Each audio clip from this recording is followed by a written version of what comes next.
So this is my story from 1980s.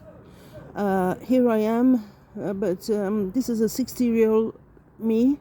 I'm in my 60s, and I did this exhibition in LA because of the friend of mine called Mahnaz, a childhood friend of mine. But I want to tell you the story of how I started. I began with the Queen. She was there when I started out in London. I went to St. Martin's School of Art. But before that, I'd studied biology, A levels, and things like that. But then, my love for color, made me try an art school. So this is what I produced in the art school. That was in 81 or 82. It was just a color thing. I just started from one corner and then ended up doing this painting, which is like two halves. I think it's more than 1 meters per 70. Anyway, I don't know where it is now even. So then I went on to do this one, which wasn't related to the eye that we have today. We have the eye that looks at everything, and so our lives are kind of controlled by the eye. But I just had studied biology, so this is my take on the DNA and the cell division and things like that. And so later on, I was thinking, my God, I was in England, and there's the Queen here. But then, I started out with the Queen of, Iran, and then there was a regime change, unfortunately, and so my life completely changed from one thing to the other. This is something I made in 2016, but about Donald Trump and Obama and Hillary and all those people, so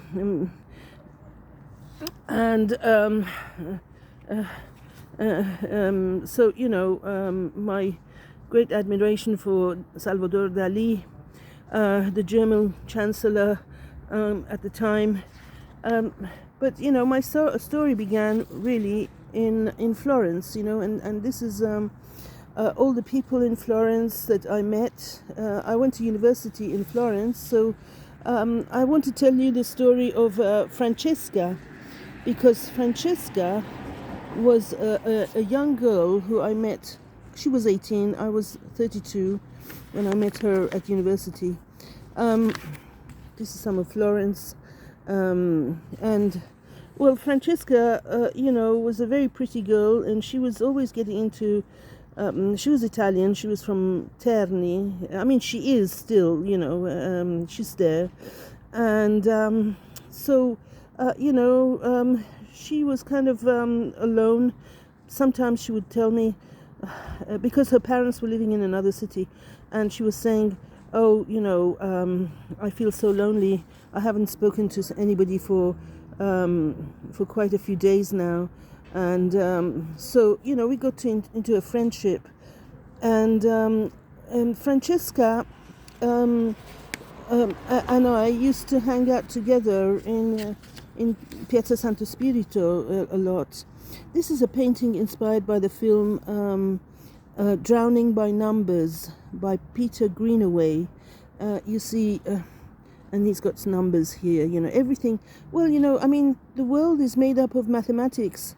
Everything, in the universe, in nature, has got some mathematics in it. So, the Santo Spirito Church was very important for me because I met a lot of people there, and My friend Sarina, who was a musician, she was there. You know, she was trying to get into the opera scene, and she was a lot of fun. She was always singing, and she was a teacher of English, really, Australian, Italian, and so that was my experience of being a student in Florence University. And later on, Francesca, she met up with a boy called Francesco, and so that was a big issue for me, because I didn't have she didn't have so much time for me, but we were studying at university, so it was okay. So Francesca and Francesco got together. You see, he was into building. He used to work as building. He was working on the site basically, and so she was very airy fairy, and so this shows how he was very down to earth, and she was kind of in her books and poetry and things like that, and she was an inspiration to him. He went on to create his own university thing. So it was a very fruitful